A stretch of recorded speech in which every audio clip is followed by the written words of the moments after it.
नमस्कार दोस्तों, ये मामला बिहार भागलपुर के एक गांव की है। अनिरुद्ध, जिसकी उम्र 42 साल थी और 42 साल की उम्र में कई सारी बीमारियां होने की वजह से अनिरुद्ध इस दुनिया को छोड़कर चला गया।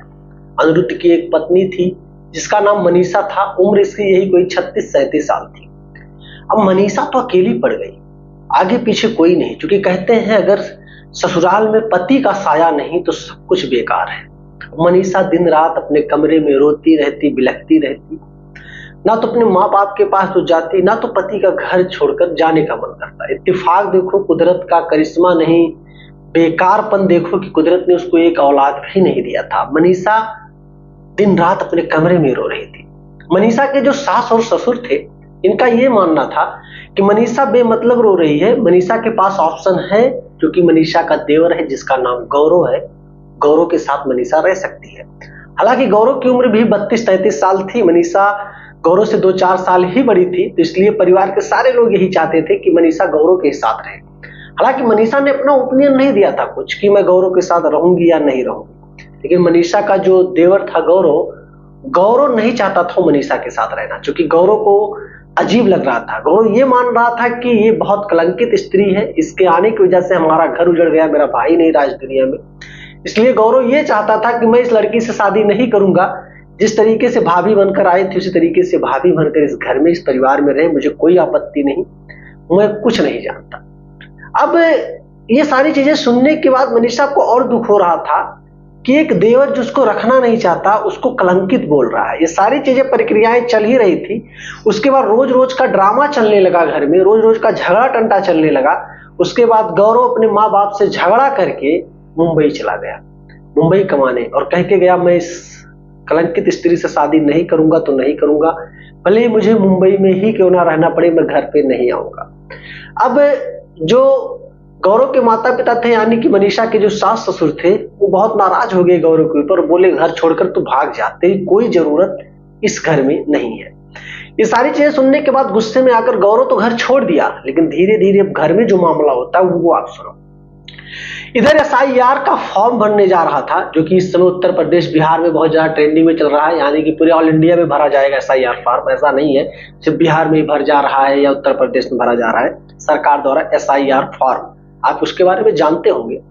तो एक दिन दोपहर का वक्त था और जो मनीषा का घर था वो गांव के बाहर था, यानी कि गांव के बीचों बीच नहीं था, गांव से थोड़ा बाहर खेत में बना हुआ था। उसके बाद 3 लोग आते हैं बाइक से, और आने के बाद कहते हैं माता जी, और मुझे कुछ जानना है, क्या आपने एसआईआर फॉर्म भरा? अब मनीषा की जो सास होती है वो कहती है भैया मुझे नहीं पता एसआईआर फॉर्म क्या होता है, मैं नहीं जानता, कोई अभी आया नहीं, ना तो गांव का ही कोई प्रधान या कोई मुझसे चर्चा कर रहा है। तो उसने कहा माता जी आप चुपचाप आराम से बैठो, ये ऐसा फॉर्म है जो कि आपको ये सबूत देगा कि आप यहीं की रहने वाली है, कहीं बाहर की नहीं है। तमाम प्रकार की बातें वो तीनों बैठकर करने लगी। मनीषा अपने घर में तो दुखी पड़ी हुई थी कमरे के अंदर। अब वो व्यक्ति पूछने लगा कि माँ जी घर में है कौन कौन, सबके बारे में आप मुझे बताओ, क्योंकि मैं सरकारी कर्मचारी हूँ, बाहर से आया हूँ और मुझे सारे डिटेल्स चाहिए, मुझे भरना पड़ेगा, नहीं तो हम लोगों के ऊपर दबाव डालेगी सरकार। अब एक छोटी सी बुढ़िया नहीं समझ पाई उनकी चाल को और सारी बातों को बताने लगी कि भैया देखो मेरा एक बेटा था, वो दुनिया छोड़कर चला गया था, शादी उसके भी कुछ ही साल हुए थे, कोई औलाद भी नहीं है। उसकी एक पत्नी है जो घर में हुई कमरे में रो रही है, ना तो बाहर निकलती है, ना तो ठीक से खाती है, ना तो पीती है, कितना भी समझाती हूँ नहीं समझ रही है। और मेरा एक बेटा है छोटा वाला, बाहर झगड़ा करके गौरव भाग गया है मुंबई। मेरे जो पति हैं बाजार गए हैं, अभी वृद्ध अवस्था में उन क्या करेंगे ही, उनको यही बाजार करना, खेती करना, यही सब घर उनको संभालना है, और मैं यही बैठी रहती हूँ, अपना घर का देख रेख करती हूँ, जो भी काम काज समझ में आता है वो कर लेती हूँ। ये सारी बात तो बूढ़ी औरत उन लोगों से बताती है जो कि सरकारी कर्मचारी अपने आपको बता रहे थे। उन लोगों ने कहा ठीक है माँ जी कोई बात नहीं, और आप अपने और बहू के आधार कार्ड को लाओ और भी चीजों के बारे में कहते हैं। बूढ़ी औरत तुरंत घर के अंदर जाती है और कहती है ठीक है भैया आप लोग बैठिए, आप पानी पीना चाहो तो मैं पानी ले आती हूँ, आप लोग पानी पी लीजिए, फिर आधार कार्ड वगैरह मैं आपको ढूंढ के तब तक दे दूंगी। वो बूढ़ी औरत यही कह के अंदर जाती है तब तक एक बंदा पीछे से, बूढ़ी औरत के पीछे से जाता है और धीरे से दस्ती में कुछ ऐसी चीजें लगाया हुआ था जो मुंह को पकड़कर दरवाजे के किनारे सटाकर उसको वहीं सुंघा देता है और वो मनीषा की सास बूढ़ी वहीं पर बेहोश होकर गिर जाती है। अब बेहोश होकर गिरने के बाद ये तीनों घर के अंदर एंट्री करते हैं। एंट्री करने के बाद मनीषा दरवाजा बंद करके सोई हुई थी, तब तक ये लोग बिना कुछ बोले दरवाजे को खटखटाते हैं। मनीषा कहती है मैं आ रही हूँ। मनीषा नहीं समझ पा रही थी कि कुछ मामला घर में चल रहा है। मनीषा तो ये समझ रही थी कहीं उसके ससुर ना हो, उसकी सास ना हो, दरवाजा खटखटा रहे हैं। जब तक मनीषा 2 मिनट के अंदर उठकर दरवाजा खोलने ही वाली थी, जैसे उसने दरवाजा खोला तब तक ये तीनों मनीषा के ऊपर टूट पड़े, यानी कि कमरे के अंदर।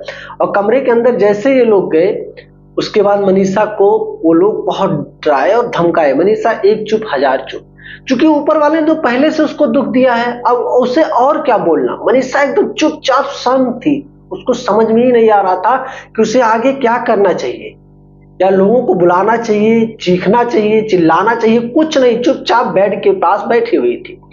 अब ये तीनों लोग उसको धमका करके घर में जो भी गहने मनीषा के पहले रखे हुए थे, जो भी उसको मिले तो गहनों को रखी थी, मनीषा ने सीधा सब कुछ बता दिया तो कहा ढूंढ लो। वो लोग घर को पूरा अच्छे से टटोलते हैं, जो भी गहने वगैरह मनीषा के मिलते हैं उन गहनों को लोग निकालते हैं। मनीषा के पास रखे हुए थे 1600 रुपये, 1600 रुपयों को लोग लेते हैं। उसके बाद मनीषा से कहते हैं तुम्हारी जो सास है उसके पास जो गहने वगैरह रहते हैं वो कहाँ पर है।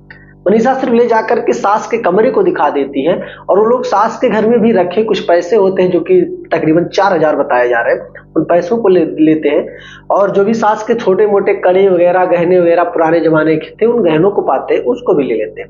लेने के बाद वो लोग कमरे के अंदर से निकलने वाले थे, लेकिन इनके अंदर जग गई एक हैवानियत और ये लोग कमरे के अंदर फिर से आए और बाहर का मेन दरवाजा बंद कर देते हैं। बंद करके बाद तीनों मारी वारी करके मनीषा के साथ गलत काम करते हैं। गलत काम करने के बाद मनीषा एकदम टूट गई। अब ये तीनों घटना को अंजाम देकर वहां से रफू चक्कर 9-2-11 हो गए। तकरीबन 2-2.5 घंटे के बाद जब सास को होश आता है तो सास दौड़ी भागी घर के अंदर देखती है और मनीषा की हालत को देखती है, रोने लगती है, चिल्लाने लगती है। अब गांव के सारे लोग ये सारी चीजों को सुनने के बाद इकट्ठा होते हैं। कुछ ही देर में पुलिस पहुंच जाती है। पुलिस के पहुंचने के बाद पूरे मामले के बारे में समझाया जाता है, जो जितना समझ पाता था बूढ़ी समझाती है। मनीषा दुख में इतनी पागल हो चुकी थी कि मनीषा की जुबान तक नहीं खुल रही थी। धीरे धीरे करके मनीषा से महिला कांस्टेबलों ने पूरी अच्छी से प्रार्थना करके निवेदन करके पूरी घटना के बारे में जानना चाहा और मनीषा ने अपने लड़खड़ाते हुए जुबान से पूरी घटना के बारे में जितना वो समझ पा रही थी उतना सब कुछ बताती है। मनीषा के जुबान से सुने हुए उस घटना ने पूरे गांव को और पुलिस वालों तक के कान खड़े कर दिए, होश तक उड़ गए कि एक विधवा के साथ ऐसा कोई कैसे कर सकता है। वो लोग इंसान नहीं, सच में राक्षस थे।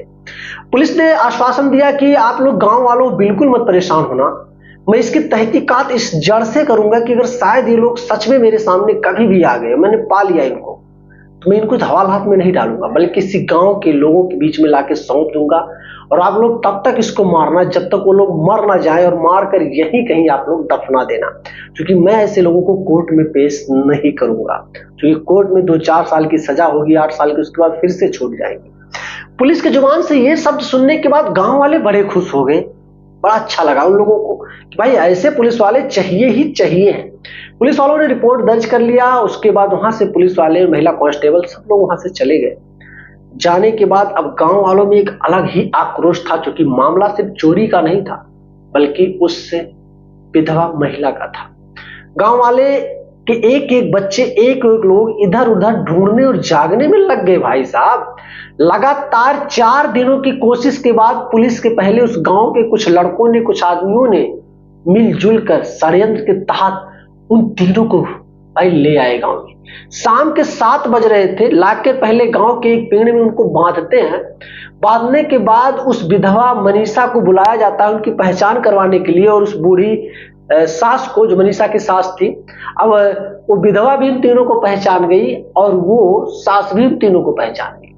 पहचान होने के बाद गांव के लोगों ने इस तरीके से कुटाई शुरू कर दी भाई कि मानो जैसे कोई बकरे की बलि दी जाती है, बकरा चिल्लाता है, उसी प्रकार से वो लोग चिल्ला रहे थे। इतना मार इतना पीट, इतना मार इतना पीट कि बगल के गांव के किसी ने पुलिस को सूचना दे दिया। पुलिस वहां पर पहुंचती है। उन लोगों की हालत और अवस्था को देखकर पुलिस परेशान हो गई। पुलिस ने कहा कि अगर मैं नहीं जानता तो कोई दिक्कत नहीं थी, लेकिन अब तो मामला हमारे सामने, हमको ऊपर जवाब देना होगा। अगर किसी ने कोई मामला कह दिया, बड़े अधिकारियों तक पहुंच गया ये बात, तो हम लोग नौकरी से भी जाएंगे, हम लोगों को जेल भी हो जाएगी। इसलिए आप लोगों से निवेदन यही है कि आप लोगों ने जो भी कुछ किया, मैं कुछ नहीं इस बात कहूंगा, सारे मामले को मैं अपने हिसाब से अपने तरीके से इसको निपटाऊंगा, लेकिन अब आप लोग इनको हॉस्पिटल भेज दीजिए। मैं इनको हॉस्पिटल लेके जाना चाहता हूँ, इनका ट्रीटमेंट इलाज करवाना चाहता हूँ। उसके बाद और भी जानने की कोशिश करूंगा, इनको मारने के बाद, दबाव डालने के बाद, कि लोगों ने ऐसे और कितनी घटना को अंजाम दिया है और इन लोगों के साथ और कौन कौन इस चीज में शामिल है। ये सारी चीजें सुनने के बाद गांव के लोगों ने कहा, जी साहब आप सही सोच रहे हो। उसके बाद पुलिस ने उन तीनों को वहां से उठाया। उसके बाद पहले तो नजदीकी जिला अस्पताल में भर्ती कर दिए, जहां हालत गंभीर बताई गई। उसके बाद उनको और भी बड़े हॉस्पिटल में लिया जाएगा। वहां पर उनका ट्रीटमेंट और इलाज चल रहा था। कुछ दिन तक इलाज इनका चला, ठीक भी हो गए ये लोग। उसके बाद पुलिस इनको कस्टडी में लेकर जेल में डालकर इससे पूछताछ करती है। पूछताछ करने के बाद इन लोगों ने कई सारे घटना के बारे में जिक्र किया, जिसे सुनने के बाद पुलिस के फिर से कान खड़े हो गए और पुलिस ने कई सारी धाराओं की चपेट में लगा करके इनको इतने दिन तक जेल के अंदर डाला कि न्यायालय ने भी इनको आजीवन कारावास की सजा सुना दी। क्या कहना चाहोगे दोस्त इन तीन हैवान चोरों के बारे में? दोस्त, आपके दरवाजे पर कोई भी आता है, चाहे सरकारी कर्मचारी बताता है, चाहे कुछ भी बताता है, कुछ भी, आंख बंद करके किसी पे भरोसा मत करना। पहले उसके बारे में आप जान लेना, वो कौन है, कहां से आया, क्या काम है उसका, सारी चीजों के बारे में जान लेना। आप पहचान नहीं कर पाते हो, आपको वो कोई बाहर के लगते हैं, तो आप तुरंत पुलिस को सूचना दो। पुलिस आकर देखे, जाने। अगर गांव के और भी लोग हैं तो भीड़ इकट्ठा कर लो, जानने की कोशिश करो। नहीं तो मैं नहीं कहता दुनिया में सारे लोग गलत हैं, लेकिन आज के समय में सरकार के जो स्कीम आते हैं, जो सरकार के नियम आते हैं, उसके आड़ में लोग कई सारी घटना को भी अंजाम देने के लिए फिराक में चल रहे हैं। तो वीडियो अगर पसंद आई तो लाइक करना, चैनल पे नए हो दोस्तों सब्सक्राइब करना। मिलूंगा फिर कोई शानदार सी कॉन्सेप्ट को लेकर, तब तक के लिए जय हिंद।